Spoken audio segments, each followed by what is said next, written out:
Hi everybody, it's Jill with Jill for Today, and we are going to make sourdough bread. Remember, we are in the last process here of all that levain and poolish, so if you want to come on down, I'll show you where we're at. So this is the poolish, or remember I said it's kind of what you might call the sourdough starter, and this is what I put in the bowl with the water, and I let it sit on my counter overnight. It's been about 24 hours. So I'm going to go ahead and put this into my mixing bowl. Now, if you don't have a mixer with a dough hook, you certainly could do this by hand. Certainly the mixer makes it easier, right? So, anyway, I'm going to get all that in there. Okay, in there. And then I'm going to add the water, and of course I'll have all the measurements in the description box for you.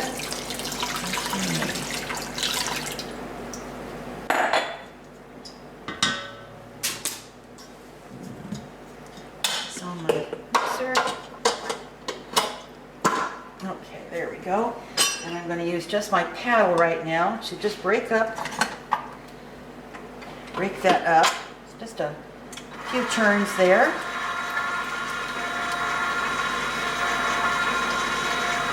Okay, that looks good. So bring that down. And then we'll start adding flour. I'm going to add 2 or 3 cups to get it started. And these are half measurements. Okay. Add my tablespoon of salt.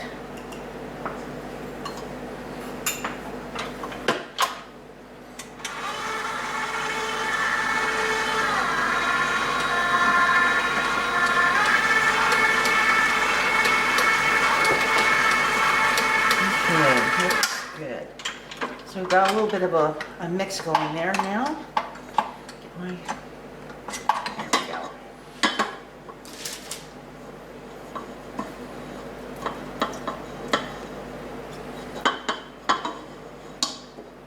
Okay. So I'm going to add 2 or 3 cups of flour here.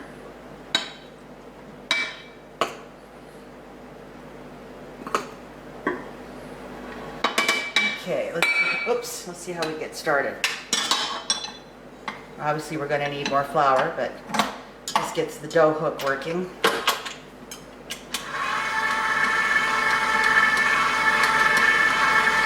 And I will let this mix here for a few minutes, get it going, and then once we see it's beginning to develop into a mass, I'll bring you back. Okay, you can see now it's beginning to form a mass in there. And I added, I bet there's maybe 4 cups, 5 cups of flour in here at this point. And it's beginning to pick up the dough on the sides of the wall of the bowl. And I'm going to go ahead and let this mix for about 10 minutes. And I'm going to have to add more flour, I know. And what I will do is add it tablespoon at a time, because I don't want it to dry out too much. But what I want is a firm ball that's moist, not dry, but a little bit tacky on the fingers, just a little bit. So I'll go ahead and let this beat for a while, maybe 5-10 minutes, and then I'll bring it back and I'll show you what it looks like, and we'll go from there. Okay, we are about ready to quit the kneading process, but as you can see, it's not sticking to the walls. I would say, if I had to describe it, it's tacky. Okay, it's not wet. In fact, this may be a little wet, but I'm going to be kneading it by hand. Anyway, it's, let me move this out of the way here. It's tacky. It's not wet, it's tacky. See, it's tacky. Tacky. Is it tacky? It's tacky, baby. I know it, I've said that a few times, haven't I? Okay, we're going to put a little flour down on the counter here. Get this out.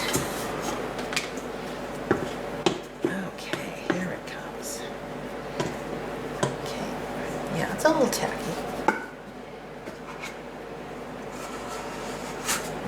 Okay, there we go.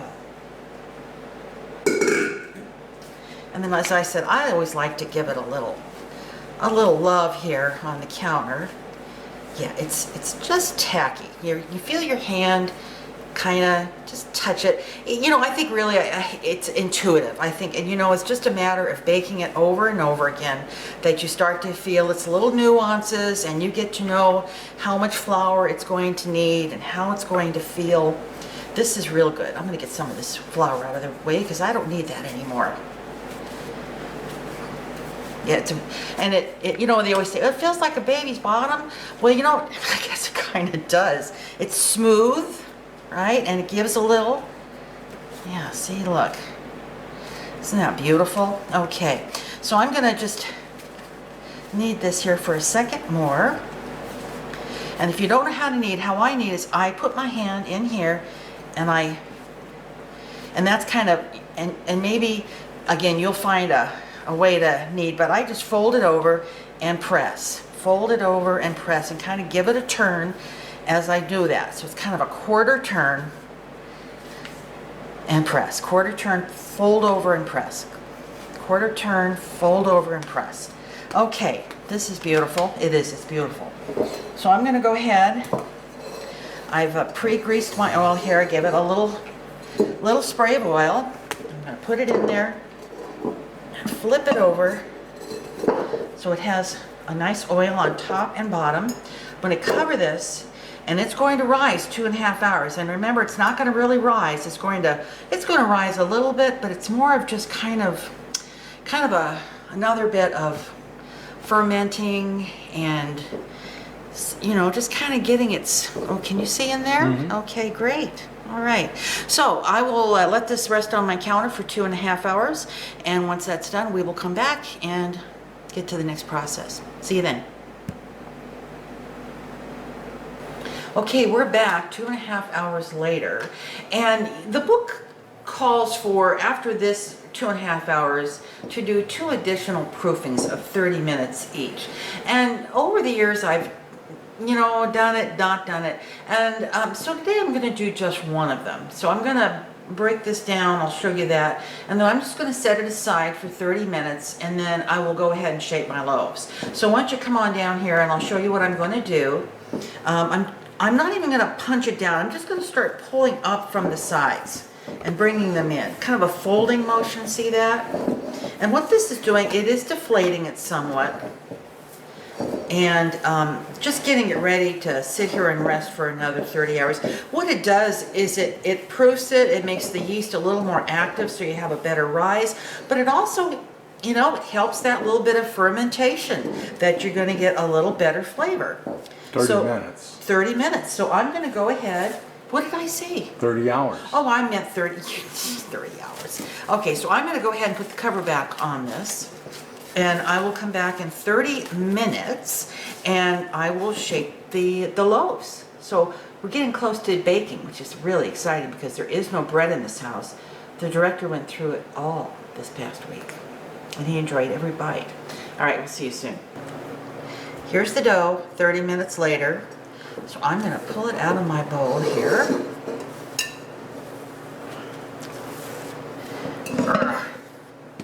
Okay, there we go. And I'm actually going to put a little bit of flour on my counter there. Okay, we're going to just kind of press it down, get some of that extra air out of it. Okay, like so. And I'm going to cut it, kind of guesstimate here, about halfway through. Okay. Go ahead and form this bowl. Okay. Get a little air out of there still. Because the more air you have in there, of course, the more holes you're going to have in your finished bread. Okay. Okay, that looks pretty darn good there. All right, I'm going to set this one aside. Bring this one in, and I'm putting tomatoes and rosemary in this loaf. So someone's just going to have to get over it. You need to pick the smaller of the 2 loaves. I did. Okay. I did. So I'm going to put about a teaspoon of cracked rosemary in there. And I don't know, a couple tablespoons dried, those are dried tomatoes, not with olive oil. They're just dried, kind of dehydrated, but sun-dried, I guess you better call it. Okay, and I'm just gonna kind of knead this in.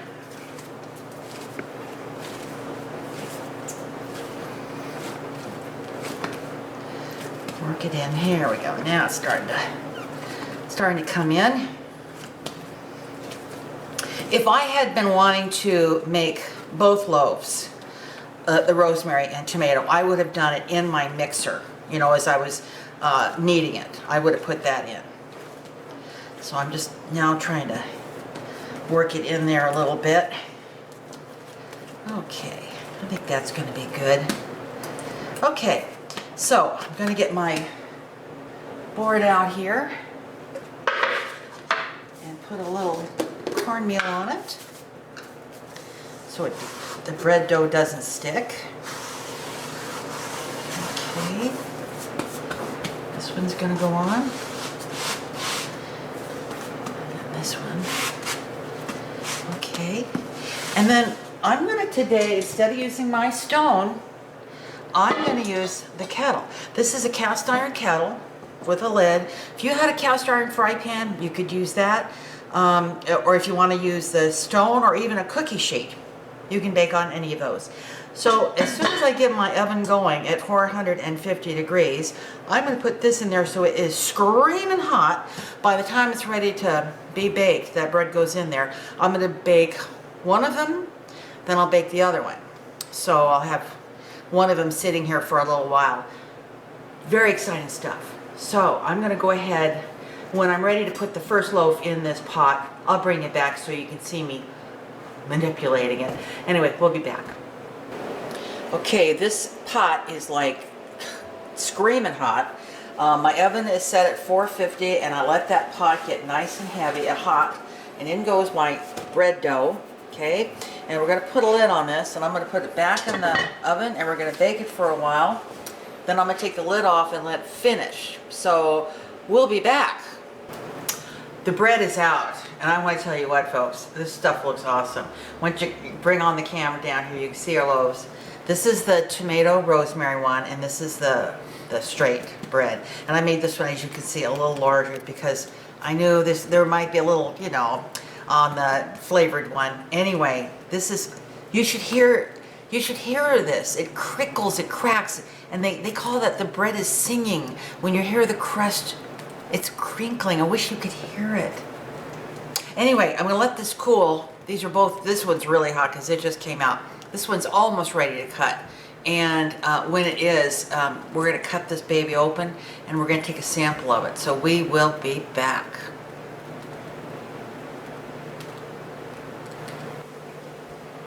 We're ready to do it, baby. The moment of truth. It's ready. We're ready to rumble. Okay, let's see what's gonna happen. Yeah, this is the tomato and rosemary one, and the crust is like killer. Oh my gosh! Well, it sounds good. Ah. Okay. You know, I didn't put enough in there. Obviously, you can't. I can smell the rosemary though. I don't know who taught you how to slice bread. I'm terrible at it. My brother did. Okay, there's some tomato. Oh, when I see oh, it just smells so great. Okay, director, get your buns over here. Let's give this a shot. All right. Oh gosh, it smells so good. It smells so good. Look here, people. Look. It smells so good. Oh my gosh. Okay. There he is. You ready to try this? It just smells so good. I think I do a pretty good job at cutting. Here, take that, whichever one you want. You take that one? Okay. Oh, this smells just insane, isn't it? Smells good. Good, few holes, but...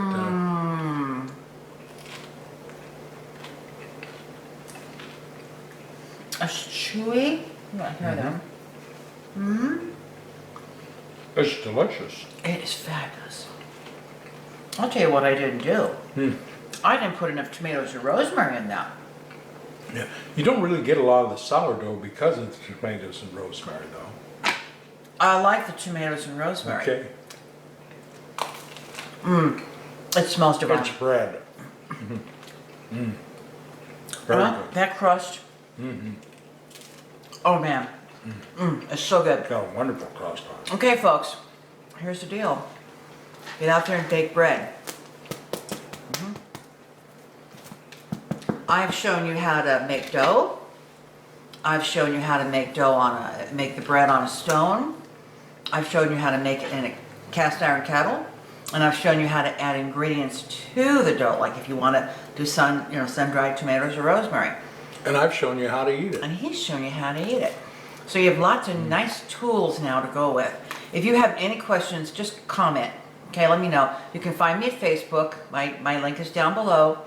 And we're going to eat some bread. Yeah. Thanks, everybody. Take care. Bye-bye.